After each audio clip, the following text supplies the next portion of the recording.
Hello, everyone, and welcome to the Awaken Together podcast. I am Jen, and today we have another incredible guest joining us to help us deep dive into a subject that I know is going to so deeply relate with our listeners. And I know I'm going to learn a ton from this. Taelor will be coming on. She is a podcast host, has her own podcast. She is an occupational therapist with her doctorate degree. She's trauma sensitive. She has personal experience in the world of trauma and has brought all of that onto social media to create trauma sensitive content. And she's a course creator to help people along on their journey on coming back to themselves. So, hello, Taelor. Welcome. Hi. Oh my goodness. I could not have said that better myself. That was spectacular, Jen. Totally. Thank you, Taelor. It's so wild. I found Taelor on social media. Honestly, I really don't even remember how, but the second, I think TikTok was first. Yeah, TikTok first. And then I stopped you on a live and I was like, we need to do a podcast together. Like, what? So then you came on mine. Ran totally blind, oh, this brand new podcast you're doing? Sure. So freaking loved it. Trust in the universe. You handled it like you have been doing podcasts for forever. It was thank you. Yeah, and we had such a good conversation there. It flowed so good, so easily. Mm-hmm. And yeah, since I was on your podcast and I first found you, both your Instagram and your TikTok have really gotten a huge amount of following. I've been so proud rooting you along. I'm like, yes, Taelor, yes. Very different spots than we were at last time, but I love it though. It's all the energy. It's very interesting. So yes. Absolutely. And yeah, we first really bonded over the fact that we both have experience in the kind of physical rehab world, occupational therapy and physical therapy, which it's so fascinating when you start delving into other sectors of kind of the mind and body connection and the world of healing and spiritual healing. And you have that experience just in that setting. There's just, you need someone to talk it out because there's just a lot. Right? When you're a woo-woo therapist, we're going to be friends. Sorry, that's a given. Whether you like it or not, we're best friends now. So Thank you. Yes. And I love it. And Taelor is also so into all the little side sectors of spirituality. And I love that you bring that to the forefront with all of your work because for the minds that can connect all these things, it's incredible. But today we're going to delve in a lot more into trauma, which we've had one episode on this called The Body Keeps the Score, where we kind of went over some of the generals around it. But Taelor, I would love to hear, since you have had your own personal experience with all of this, just to give us a little bit of your story. Yeah. So I'm going to try and keep this brief because I feel like this could go on forever because I've been through a lot. So I'll get this down one day, right? All right. So, so like Jen said, I am Taelor. I am a trauma survivor and an occupational therapist, and later got super, super into figuring out trauma in the world and that kind of thing in my doctorate. So I focused on that. And then later in my career, I became a certified trauma professional. So I gained a lot more awareness of trauma. And since then, it's just it really helped me connect the dots of my childhood, thinking that I grew up where, I was the oldest child and, I took care of my brothers a little bit. My dad was kind of a jerk. Looking back, I was like, well, it was kind of stressful and everything was okay until I was about 16 and things got bad in the divorce. That's what I thought originally. As I've been diving into my own healing work, I do EMDR therapy for myself with my therapist, and that has changed my life. Also, after doing it for almost 2 years, helped me uncover some repressed memories, realizing how far back my childhood trauma does go, and different abuse of physical, emotional, psychological manipulation was the huge one for me. And so I essentially grew up where I was in these survival responses, which we can go into in a little bit, but basically there's fight, flight, freeze, and fawn. And fawn is the one that isn't as talked about. And basically, it's like the people pleasing, the one who's like, you're trying to make sure that there is no actual threat. Like, you know that the person's a threat. It's the camouflage, right? It's the yes man. It's making yourself as small as possible to stay out of trouble. And Mm. that's what I did my entire life. And Wow. so while like basically making myself as small as I could, but then fiercely fighting and protecting my brothers. So it was like, it was abandoning self when I look back a little bit, but little me was just doing what she could to get by and to be okay. Because based on, you know, what if I was safe or not really depended on my biological father's mood that day, or if there was a trigger or whatever it is. It could be the smallest little thing. And so I grew up walking on eggshells and suppressed a lot of who I was. And it took a long time into my adulthood figuring out who that was and hating myself and all of the things that they used to tell me every single day, that I was fat, that I was ugly, that I was never going to be worth it in the world, that I was mentally unstable, wouldn't be able to work with special needs kids like I wanted. Like, all of that stuff got so deeply ingrained that I started believing that and had like no self-worth. So I just turned it around at one point. I was like, I'm not going to live in this victim mode. And I started fighting for myself. And thank goodness I did. But, you know, that's what led me to here. And my page, Survivors Overcoming Silence, you know, for that, it's about the silence that I endured because I was threatened into silence for years of abuse under wraps. And half of the family was enabling and the other half was in on it. And it was a generational pattern. And so I'm really the only one in my family, aside from one in my like extended family, who's breaking the cycle and even admits there's anything wrong. And I'm labeled as the problem and the scapegoat and the crazy one, basically. And the only one who's ever gone to therapy or done anything. And I have since gone no contact with all of them. And I feel more free. And I have been healing so deeply that I just connect so deeply with my inner child now. And it's led me to all the work that I do here and being really real and honest about all of the stuff that I've been through and those like harder decisions and nuances that a lot of people don't talk about publicly. And so that's what I do. And it's because my story was silenced for so long. So yeah. Wow, Taylor, thank you for sharing and thank you for your vulnerability and speaking up about it and going into that place just so others can see that they're not alone in their place. I think that is, yeah, so important. And so thank you for what you are doing. It's huge.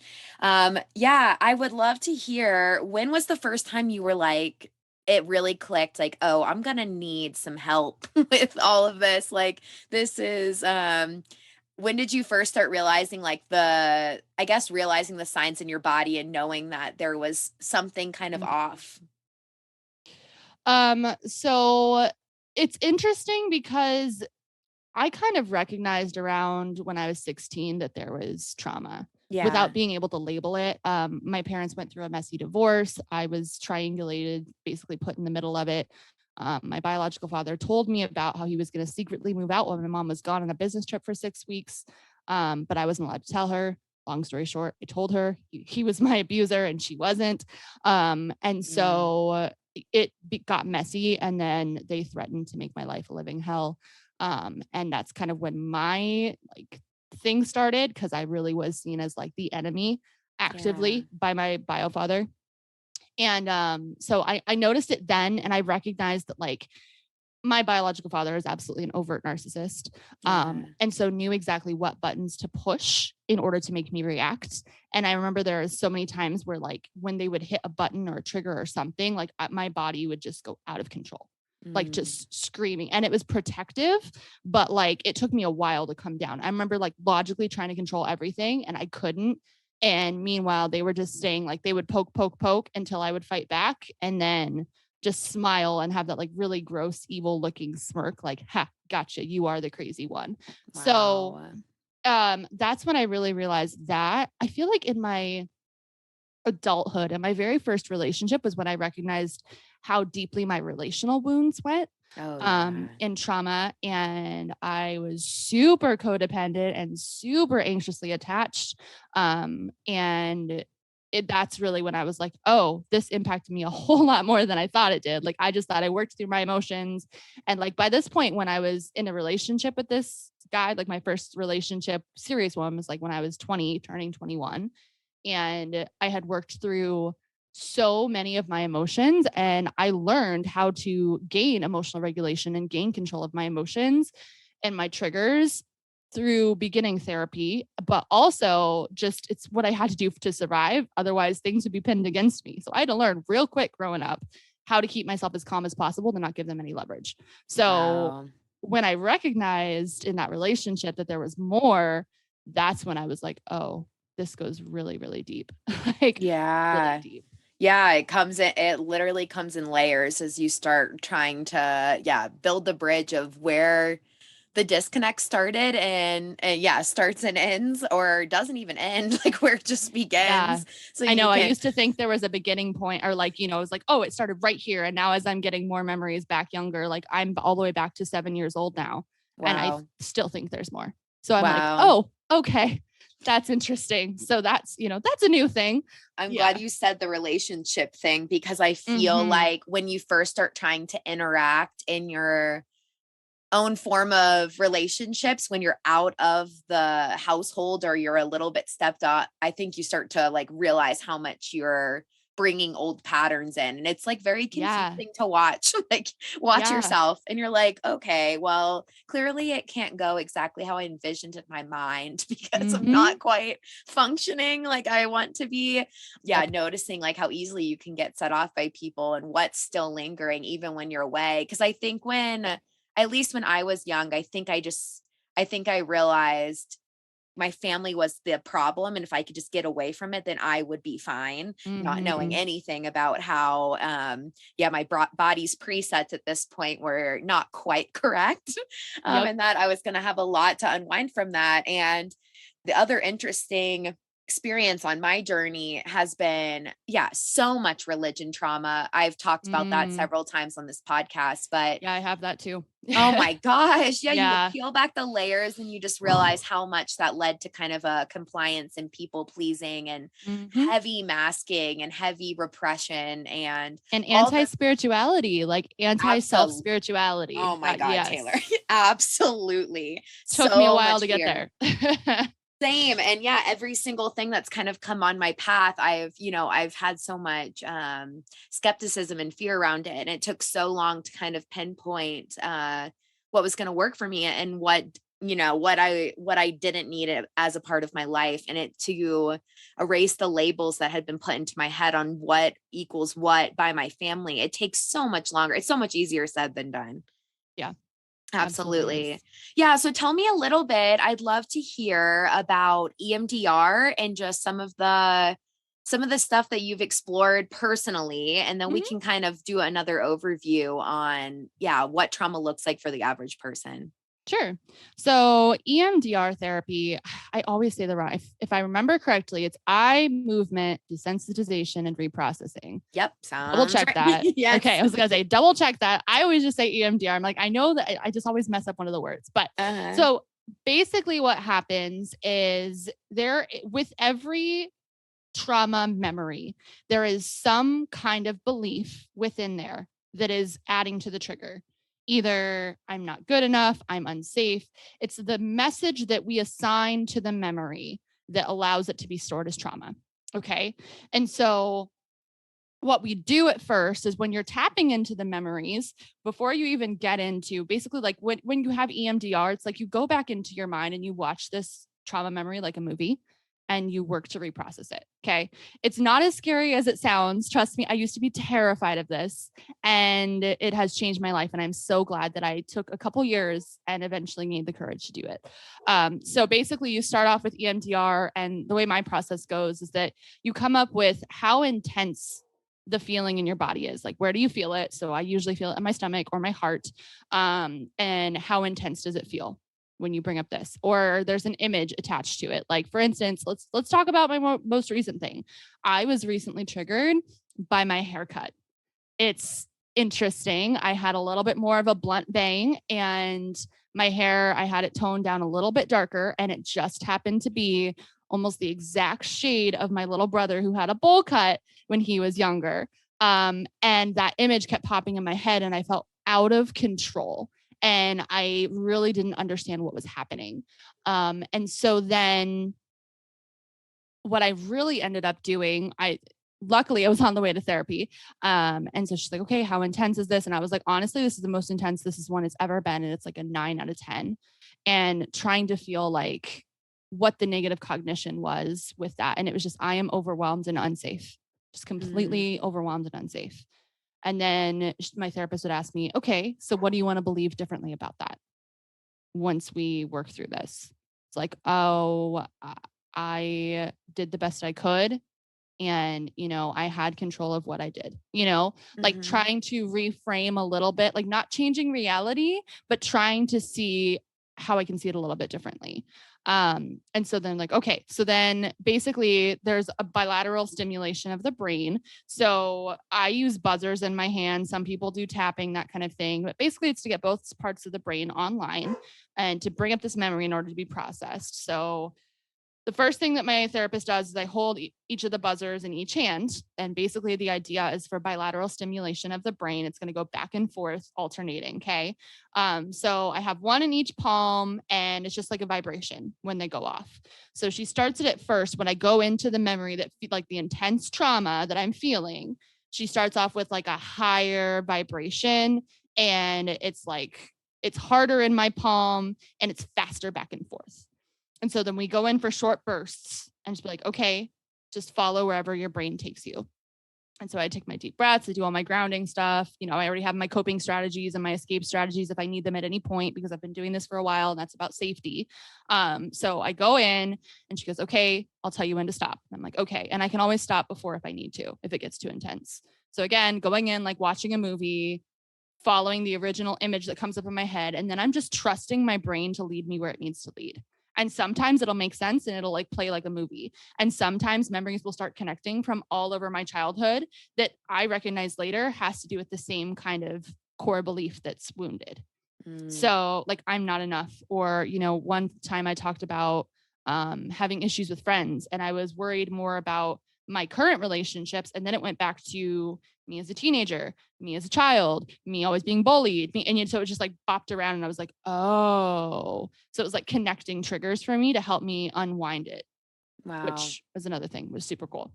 Yeah. So this particular memory, so I'm going back and forth, whatever. And so I see my little brother, and then basically it just brought me to this memory of abuse when I was little that I had never had before. There was just an overwhelming, at first I didn't see anything. I just heard a bunch of things being screamed at me. And then I did see things, and then I saw more things.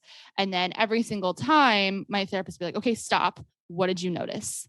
And like, it's, when she's saying, what did you notice? She wants me to talk about sensory details. She wants me to talk about, what's actually happening.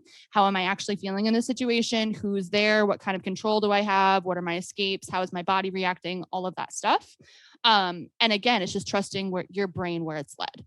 So then we get through it and she'll either say, okay, keep going, or she'll sit there and she'll process through it with me. And she'll be like, okay, well, could you see it this way? Do you see how you were doing the best you could here? Do you, like, she's basically giving me an objective viewpoint to help me recognize that maybe it wasn't all my fault.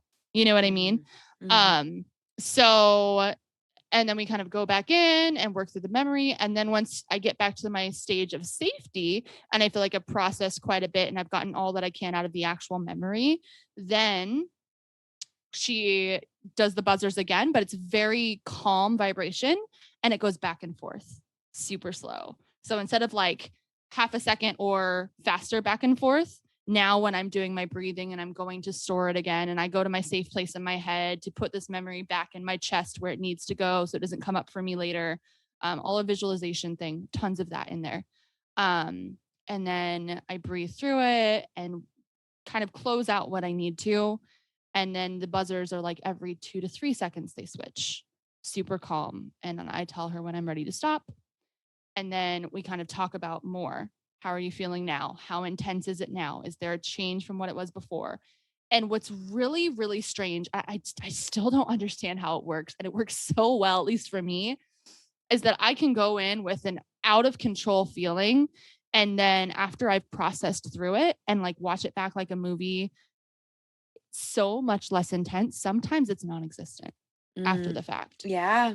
And if I'm triggered later on something similar, it's not as intense. It's wild. Wow. Yeah. Powerful stuff that has become like yeah, such a huge outlet for people. EMDR has like such substantial research on its benefits. And honestly, you brought up a really good point that I think is very important to emphasize for those who, yeah, know that they have stuff to work through from their upbringing, or, yeah, something that occurred that has definitely been a traumatic point in their life, is that when we get triggered, it can be like the strangest things. And then there you Yes. are fighting for your life. Like, I mean, that, yeah, you got your hair, you had your hair A cut, and that, haircut. Like yeah, what? uh-huh. And it So sounds goofy. like, I think until you kind of learn about trauma and you learn about the lens and you learn that your body is taking you to a completely different place than the current situation, but that is not something that you can control. I think there's so much guilt and shame around how you acted and why you went so, yeah, Mm-hmm. you took it so far, and there's all this guilt and shame on your outlashes for certain Yeah. things, when in reality that's so out of your control.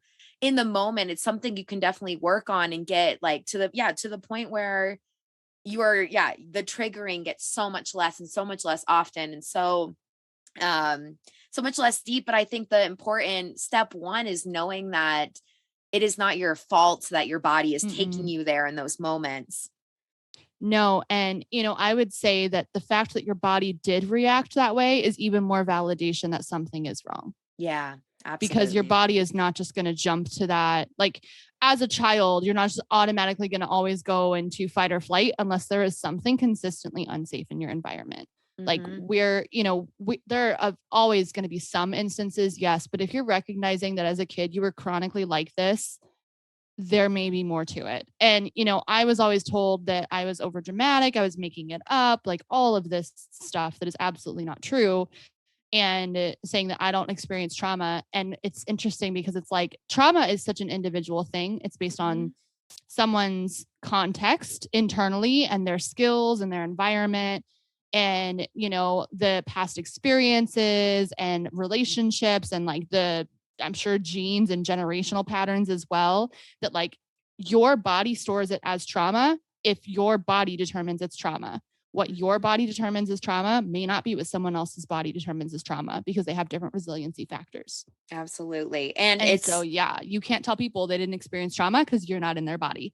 yes, So, thank you. Say it again. yeah, no, like I'm sorry, that's not a thing. People try so hard on the internet. I can't even tell you how many trolls I get with that stuff. But like especially when someone's body is reacting in a trauma response, that is because they have experienced trauma. Mm-hmm. Period. Mic drop. Sending it Thank you. home. Like, it's like, so when you're ashamed of your own responses like that, it's because something is leading you there or has in the past, and your body is stuck there. So like Mm-hmm. it is not your fault. And so when you go back into those memories, like for me, later in life, I was more into the fight or flight. But like I said earlier on, I was in the people pleasing because I was chronically in a traumatic environment, just trying to survive. These people were in complete control of my life. I didn't have any autonomy. I was a child, obviously. They had control over me legally, physically, emotionally, like everything, right? So there would be points where I used to have a really hard relationship with my inner child because I was mad at her. I was like, why didn't you fight back? Why didn't you do more? Why did you just let this happen, quote unquote? And Mm-hmm. it took me a while to recognize that like I was doing what I needed to survive. So it wasn't worse. That I stopped fighting at some point and I started people pleasing and I tried to be best friends with these people because otherwise it was going to get me thrown into a wall again. You know what I Yeah. mean? So it's like my little me was so freaking strong. And one of the memories that I uncovered was that after every fight or everything, where like this memory where I was thrown into a wall, and my youngest brother was instructed to also like hit me or get hit. Wow. So a huge manipulation there, and my brother was probably like 4 or 5 at the time, so it's just heartbreaking. Wow. But I remember I just endured all of this, okay, stopped fighting back, whatever, until it was done. And then I went into my room, and on the way out, my bio father said, "You made me do that." Oh, And my way of coping was convincing myself that was true. And so little 7, 8-year-old me went into my room sobbing, staring in the mirror, hitting myself in the face, saying, "Why did you make him do that again?" mm, And just like I had to convince myself that I was the problem, because Otherwise, why would these people who are supposed to care for me allow this to happen consistently? I must be the weak link here. And it took a lot of time to recognize, but she was just so hurt and just trying the Yeah. best she could and thought she was the villain in this story, which is what manipulation does and gaslighting does to be able to continue abuse. And like as an adult, I see that now and I fight for her so freaking hard now. That's why we don't talk to any of them. Um, Mhm. but at the same time, it's like that was all trauma. And I had to really unwind that narrative that it was not my fault. I am not the bad person. I'm not the crazy person. I don't provoke people. I don't just being a goofy kid, like the stupidest little things that I look back are triggers, laughing too loud, sitting in the wrong chair. None of that is worth getting beat at all. Yeah. Like, Mhm. so, and I know that as an adult, like thinking now I would never even do like anything that my bio father did to me. I would never even think of speaking to a child like that, let alone anything physical. So, I see differently now, but I also recognize that like that's the mindset that they had from their own parents. And they thought they were maybe being a little bit better, but never got help. And so continued the cycle Yeah. without even recognizing how severely they were.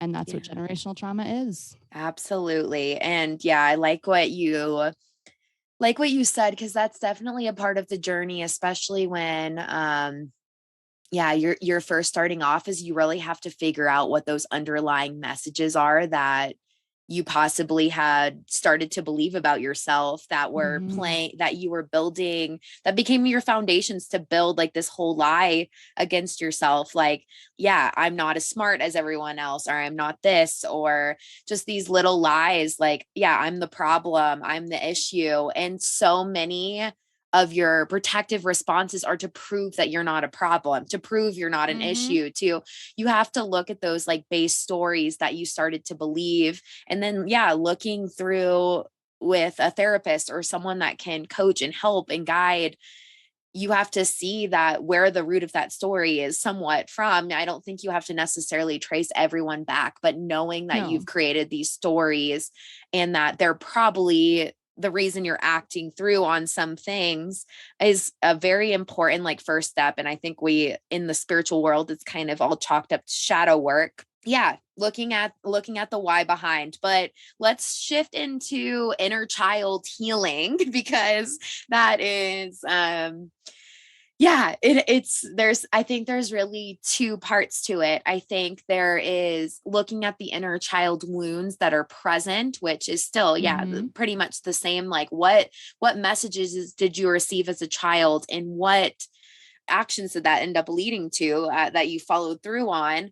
I know for a lot of mine, it was, I have to be a good girl. Like, I have to be good. Like, I was so scared of Mm-hmm. being bad. And it was so, I got the message so many times as being what would have been kind of the more outspoken, questioning. I never really took things fully for what they were. I was always a very curious kid, but I got definitely pushed down for being so vocal and so Mm-hmm. wanting to push past what my rules and guidelines were. So I was always seen as like, don't talk back, like, stop. Yeah, stop challenging what I am saying. Like, these constant limits on um yeah, almost feeling like I was bad for wanting to know things. So I had Yep. all these wounds around that took so long to unwind from, of like, God, am I doing something bad? Is this bad? Is that, like, every single thing that I ever entered had that same monologue and story of like, am I bad on like a very deep level? Like, oh my gosh, so much unwinding for that. So, inner child work for me was, first of all, learning that I was playing out the program of these old stories and really having to find ways to release that baggage that I was holding on to. And then reflecting back on little Jen and the stuff she so deeply wanted to do that was being Mm-hmm. completely put out of her control. So now, like, inner child healing for me is letting myself explore and study concepts that I would have never been able to even have a friend that believed in some of those Mm-hmm. things as a kid, letting myself like openly explore, letting myself ask questions, letting myself be more inconsistent and messy. And yeah, um yeah, act out, be loud. I had so much wounds about being loud and using my voice, and like no one Me wants to hear what I too. have to say. Like, oh my gosh, I thought Like all of it you're was pointless. crazy. You're like, if you're ever silly or goofy, like you're too much, you're crazy. Like no one acts like that as a child. Like, yeah, I definitely resonate with Absolutely. that. So what I just made myself smaller and smaller and smaller. So I feel you there. That was definitely one of mine. Yeah. Yeah. Tell It's me just more. amazing. Go, go, go. Um, Yeah. let's see what else was there. I think the main was that the big thing was that who I was, the real me, was never to be accepted or loved. And my abuser made it seem like they were just tolerating me and no one else would actually be able to. Like Mm, they would be like, it's awful for me to have to tolerate you. I can't imagine how anyone else can. Like, mm, so it was just every part of who I was authentically was just completely just degraded. yeah. Anything that made me smile, anything that gave me light, that, I was this goofy, spunky little kid, and the only thing they cared about were my grades and how that reflected on their perception of their parenting. Mm, So, what happened from that is I made myself a chameleon. I didn't show who I was. I studied people and friends. And even as a little kid, I remember doing this, studying people's likes, their patterns of behavior, and making myself into something that I thought they would like, mm-hmm. and only showing up that way. So I didn't really have much of an identity because I was absorbing things all the time to be liked. Mm, I became teacher's pet. And when I wasn't liked, for even when I was trying super hard, I took that a lot harder because I was like, well, if they don't like the mask, they're not even going to like the real me. Like I would take that so much harder. yeah. Again, as an adult, recognizing now that was more a mask, but I just took it super personally. Like, oh, they Mm-hmm. don't even like this little persona that I'm creating. And so the moment that I didn't get along with someone, or when, I was bullied, I was a little weird nerd. I'm not gonna lie. So like I didn't fit in all the time. And I took that super personally. And I was incredibly emotional. And I was Mm, mocked for being emotional and at home too. So I learned to suppress the emotions really quickly. yeah. Um, So, what does the healing side look for you? What have you given ooh, to little Taylor to help her? so I let her be whoever the hell she wants to be. Like Woo. when Yes. she's goofy, when I like seriously, and spirituality was a huge thing in that. That is like, you're crazy. Like, no. And like I was a gifted little kid. I'm gonna tell you right now. I look back and I'm like, oh yeah, those were definitely spiritual gifts that were labeled as no one's gonna accept you, you're crazy, like all of this stuff, right? Yeah. And so getting into my spirituality was like me being a rebel. Like as an adult, I'm like, I'm going to follow this thing that I've always been drawn towards. And I don't care. I'm going to look into these crystals. I'm going to go back. What are these cards? Like just random, stuff like Yeah. that, things that were shunned. But it also allowed me to start showing up as myself and recognizing when I was people pleasing or being a chameleon. Um, a big part of the people pleasing and stuff is that I also felt like I needed to be perfect at all times. So allowing myself nowadays to make mistakes, to go slow, to take rest, to not immediately attack myself when I don't get perfect anything or perfect feedback, say on like a work review, or, Mm-hmm. like a reel didn't do as well as I wanted to. I don't really care as much about that stuff anymore. Yeah. But that used to be a huge thing for me, that like I would take it all as a sense of my self-worth was the validation that I received from others. Mm, So now it's been validating myself. And a huge part of the healing has been setting boundaries around the people who actually don't like me, and being like, okay, you don't have to be in my life then. Like if you yeah. don't like me, if you're going to criticize me all the time, we can either try and work together and I'm going to be me. And if you don't like it, too bad. And we're going to have our differences and that's okay. But if you're going to continue mock me and put me down and make me feel bad for existing, I'm not going to be around you because I like me now. Yes. So, boundaries in relationships, allowing myself to show up as who I am fully, and exploring different interests. Like I was kind of like you in that way too, that it was just like, I really liked writing.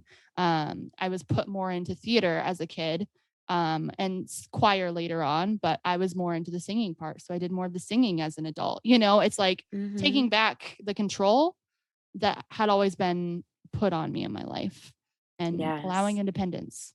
So well said. And yes, that is That is something that I think, yeah, is going to look very different for each person. But those Mm-hmm. little things that we are drawn to as kids just so effortlessly, the second they get boundaries on them that are to keep you small and to keep you less interested in those things because they Yep. do not fall into the interest of your caretakers. And you had caretakers that very much did not let you express and go in the direction of your instincts. Um, Mm-hmm. which so deeply had that growing up. You start to be disconnected to what was naturally there even Mm-hmm. beforehand, and it gets very tricky to even know what your natural instincts are and where they started. So I've really tried to go back and think of the stuff that I used to like daydream about, in my head, like the stuff that I just was like, gosh, I just wish this could happen. I wish I could do this. I wish, like, I used to have all these secret wishes that over Mm-hmm. time I even started disconnecting from those because nothing felt realistic. And obviously the more you get into your teenage years, the more it becomes almost self-hatred because at that Yes. point you Oh, haven't yes. honored your instincts so much that like there's no foundation of who you are. And so you're just a Mm-hmm. reflection of the people around you, and you lose the child in that completely. When I think in reality for more healthy family upbringings or people that were encouraged more, I think you really see them very easily live out kind of the balance of that childhood. Mm-hmm. They just follow their instincts a lot more. You can definitely see the difference Yes. between people that don't have it. It takes a lot of time, and there's a lot of pushback. And even if you get years, like I feel like I've done trauma work now for lots and lots and lots of years, and then every now and then something will still happen, and I'm like, what is this? Like, Yeah. what is this? And I hear it's you just there. It's been a another. decade for me and things are still popping up and I'm like, whoo. Like, Yeah. And yeah. except the difference is I can become like almost a witness to it more and say like, Mm-hmm. what is needed here? Let me slow down with this. Let me Yep. figure out like what is coming from this. When before I would have been like, no, no, no, no. Like, I don't like, why are you being like that? Like Mm-hmm. almost, yeah, trying to self Like correct. attacking yourself. Yeah. Yes. Attacking yourself for being the way you are. Yeah. Been Yep, there. absolutely. And not like Mm-hmm. full distrust of my emotions. Like, we are not going to Mm-hmm. be sad right now. Like, we are not about to be angry. Like, Yep. and just, yeah, just full repression of the instincts that come up when now I honor the things that surface so much and try to very much get curious about them. And I don't see it as a limitation. I see it as a gift to unpack something else that, Absolutely. yeah, could be influencing my current behavior. And that for me, has looked, yeah, it's definitely delved more into a spiritual practice now of mindfulness and, Mm-hmm. yeah, looking beneath the surface and not feeling as attached to that story, because I think the whole point is to continue to be unattached to all of it. You want to see yourself be able to move through things without Yes. these holdups, and you want to get to the point where you can look at people and um yeah, not see them with so much emotional charge. Like I used to have so much resistance towards so many, like a very Mm-hmm. harsh critic to others and a very judgmental mind to other people. And Absolutely. seeing that get better and the softness that I now can extend love and compassion, but also, yeah, pull boundaries out a lot quicker if I need to and feel safe in boundaries. Like, oh my Mm-hmm. God, boundaries used to feel like the Boundaries are most huge. unsafe thing though. Like I felt like Oh yeah. the Like you'd person get in was going to trouble kill for me them. or something. Like Yeah. I Oh had yeah. this deep wound. Like if I cut them off and can't control like watching their behavior, they're going to come back and like hurt me. Like I Or the realized, guilt tripping. Like, yeah, oh, oh yeah. Oh yeah. absolutely. And so it is a very tricky thing to realize. Yeah, the hidden story and wound behind the behaviors. But you Yeah. said all of that so incredibly, and yeah, put it really into a digestible thing to realize like, yeah, this is a journey that we're all on. I also think I remind my community a lot that we are kind of writing a new script. We have more ability to know what the mind is actually doing. More the studies and the being able to brain scan and just do the things that we've been able to do in more recent times has led to just so much more profound resources being available for Mm-hmm. people that are suffering. And I think, yeah, trauma is probably a part of almost every single person's journey in one way, shape, or form. But we're writing a new script because we have new research than what we've ever had. And we're writing a new script Absolutely. because we're dismantling so many of the previous structures that were in place. And so, in some of the chaos of all of it and the uncertainty, it's also because we are writing like a completely new chapter as a collective. There's a huge chunk of us doing this work. And for a lot of us, we're the first generation to ever go to therapy and Yes. unpack this. We're Yeah, aware, we're healing. Like this is really like the awakening generation, right? Like this, like absolutely. where we are right now. And like the thing that like gives me peace is like I was put on this earth at this time for a purpose. It is Mhm. to help raise the vibration and awaken people to understanding trauma. Like I know that that's my purpose, right? And Yes. like help people in their overcoming journeys. Like that's my thing. And it's just so interesting because like there are different levels of awakening all across the board in the last even 2 years, and you can see it that it's not just individual anymore, that like you said, it is collective. Yes. And it's interesting because looking back, I think everything used to be a lot more individualistic, Absolutely.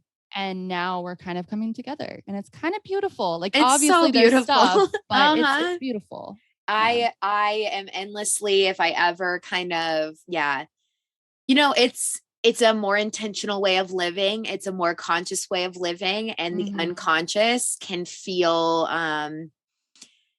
I mean, I don't crave it anymore now, but I definitely remember at the beginning of my journey, like thinking, oh, it would just be so much easier to check out than to have to go through all these Yeah. intentional steps. I do not think that way anymore. Like, I'm so Mm-hmm. grateful now for my ability to hack myself and just like figure out how Jen Yes. works, and then extend love to all those parts and my uniqueness and my little soul that's inside of this body, and extending love to that. But at the beginning it comes off intense because it is yeah, the unconscious people have a lot less it appears that there's like less thinking involved and less action steps that are needed, and it just Mm-hmm. seems easier. But in reality, that, yeah, we used to be so individual thinking. And also, I don't think half the generations that came before us even knew each other like at all. Like there was just No, there was not at nothing. all. You didn't get to see under the hood for anybody. And it was so isolating and lonely. And I know that that runs deep in our bodies, the stories of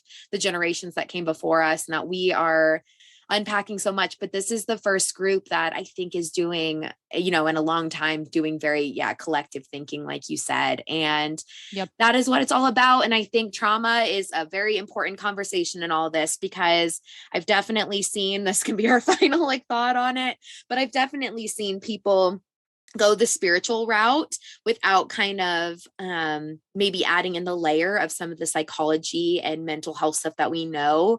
And you can definitely get to a point where you almost gaslight yourself with spirituality if you're not Mm-hmm. careful. And I think that is so important, that it's not just spirituality alone, that it's looking at the resources that we now have to connect mind and body. And any of the previous systems, I think as we get into all these different spiritual modalities, a lot of them have deep roots in history and culture. But at the Mm-hmm. same time, even respecting the origins of a lot of these things, we now have to like add in the layer of what we now know with the mind and body and what that looks Mm-hmm. like, and the newer tools we have. So yeah, we truly are writing a completely new story than ever before. But I use that as my inspiration all the time. Absolutely. I mean, everything you just said that so beautifully. There's one thing I do want to touch on when you were saying that, like, past generations, that they were kind of left alone. Yeah. I think the thing that let me understand and like empathize a little bit and still have to protect myself and move forward and do what I need to do, however, be more informed, is that some of the older generations, like, yes, they were left alone. And so what did they do to be able to cope with that? A lot of people shut down. Okay. Yeah. So now if you have this kid who comes out who is super light, bright, wants to talk about these things, wants to ask why, wants to bring awareness, and you want to shut that down because they're eventually going to lead you to have to go deeper into yourself. And if that's uncomfortable, you are going to go after that. And if your body is eventually going to see that as a threat. Right. So like, I think of like the older generations, like they were trying to like keep us down and keep us silent and like dim that light because they weren't ready to look at what was hurt inside them. Yeah, we They were weren't ready to look we at those were patterns. provoking. We were like living triggers. Like, exactly. And so instead of dealing with their own stuff, doing the work, because they were never taught even close to how to do that. When all of us little conscious kids come out and we're like, oh my gosh, feelings, let's talk about this. Let's, you know, why this, why that? And as we grow up into teenagers and adults who still want to have more of these conversations on mental health and collective awakening and taking accountability and boundaries and all of these things that they weren't familiar with, it makes sense that they shut us down. Absolutely. However, it is still their responsibility to do their own work. And when you don't do your own work, you can project your work and your wounds onto other people. And that continues a cycle. Even if you think, well, I'm not like them, I'm not going to whatever. Like if you are not having that self-awareness, if something happened to you, there are parts of me, like when I said in that relationship, it wasn't even just what I experienced and how they were reacting and how I shut down and was fearful from them. It was also the parts of me that were toxic, the behaviors in me that I picked up that were not okay. And if I hadn't ever looked at that and I hadn't done the work, I would actually be a miserable person right now. Yeah. Truly would. Thank you for saying that. Like really, you know, like you have to be able to look at your own stuff and so many people aren't. And that's when people are like, oh, you're so strong. It's like, that's part of the spiritual journey is looking at your own stuff. And recognizing what you do need to amplify and what you need to work on so that you can be better for the collective and for yourself. Oh my gosh, that was such a good line. And thank you for saying that because we don't realize that we also picked up some toxicity along the way. And that is also needed to be looked through. And that is the part that I think that those that go on to like a self-love journey, I mean, usually tend to understand that there is a lot of things that they also need to release and let go of. But I also think people have kind of used the self-love to justify somewhat of toxic behaviors. So I get a little worried about that sometimes when I see, you know, some of the self-love being pushed is also glorifying like what very much seems like toxic trauma responses and probably from the way they were raised. And so you want to look at the behavior that's putting other people down in a very negative light and maybe what the root of some of that is, because we can't just be all the good like at all. No. And self-love isn't that I'm better than you. Self-love is that I'm enough and I'm enough with or without you. It's not that, you know, and I feel like that's such a perception that like, as you're growing and you're healing, there are people who I don't have contact with anymore because as I'm growing and I'm healing and loving myself, they look at me and be like, well, you think you're better than me. Oh no, that's your projection. That's not how I operate. Now, there are some people who do look down on others, but those of us who have been doing the deep work and recognize like, I don't think I'm better than any human on this earth. I think we all have stuff. I think I've been healing a lot more possibly than some of these people that I'm talking to, that I might be a lot more self-aware, but I also recognize the things in myself that I don't always love, quote unquote, but the self-love journey is sitting in that stuff and loving yourself, even when there are things that you don't like about yourself. You still love it. And and learning to correct when I think the biggest thing I saw is I was able to humble myself when I did something out of instinct versus out of intentional, like, oh, I'm sorry, my wording of that, like that just was, that came as like a quick, fast instinct. I did not like mean that. Being able to humble myself enough, like humbling myself and correcting any of my behavior beforehand would have been the biggest trigger in the world. Like I would have hid from that so hard. Like, I don't want to look stupid. I don't want them to think that I'm dumb. Like I was so terrified to correct anything I did. Yeah. Such loud shame. Yes. And like, that's the thing too, is like with self-love, like the more that I've grown to love myself, no matter what, I no longer feel ashamed of little things, like little mistakes or, you know, things that I say something's wrong. Like I will be the first one to go up to you and be like, I messed up. I am sorry, because I know now that that mistake is not a blow to my self-worth. Where I used to take it as that. Again, everyone's feedback was determined on my self-worth. So if someone was upset, that meant that I was a horrible person. And I know now that deep down, that is not the case. I know I am a brilliant, strong, beautiful person inside and out. I recognize that about myself. I also am a human who makes mistakes. I also slip into patterns sometimes that are toxic, and I can recognize it and I can correct it, and also know that I'm not perfect. However, I also, depending on like intimate relationships, I'm someone who believes in accountability in both parties. Yeah. So I will tell you when I messed up, but I also expect you to be looking the same kind of way and be self-aware in order to connect, because I'm not going to have things projected on me consistently. And that's part of my self-love thing too, is recognizing when someone is able to meet me at a level I'm at or not. And it's not that I'm better than them. It's that in order to be at this level of relationship with me, we need to have this level of self-awareness individually and together. Yes. Oh my gosh. And that's what the boundaries have been for me, is that when people can't get there, instead of seeing their potential or helping them or sacrificing myself to help other people, which is what I used to do. Yeah. My codependency, man. Oh, oh yeah. So bad. I say, I see you have some stuff to do. I send you love and light, and it's just not for me right now. Yeah. So good for you. Oh my gosh. Such good advice. Take that in. So good. Taelor, tell everyone who's listening how they can connect with you. And what you offer. So right now my offerings, I don't have anything like super out right now. So you can connect with me is SOS. So it's Survivors Overcoming Silence. So SOS with Dr. Taelor. So Taelor. That's on Instagram and TikTok. I do not do Facebook. I do not like the vibe over there. So if there is someone who is trying to be me on Facebook, please let me know, because it's a generational thing. I don't vibe with those kind of comments. I know, man. It's rough. It's rough. My people aren't there. When you talk about trauma, I get a few of them on Instagram. When you talk about trauma, they don't want to. Anyways, sorry. It's good the ADHD brain. Which I'm pretty sure I'm not tested, but definitely have. Anyways, so that's also linked to trauma. So we could go on and on. I can't. Okay, so SOS with Dr. Taelor, Taelor. And that's where I am on Instagram and TikTok. And then I do monthly master classes where I have like different topics. Like I've done self-regulation before. I've talked about trauma brain. And also going to be working on one about executive functioning, which is like the higher level brain function and like how to work through that stuff. So if you do resonate with like the ADHD comment, then maybe that'll be something you want to look into.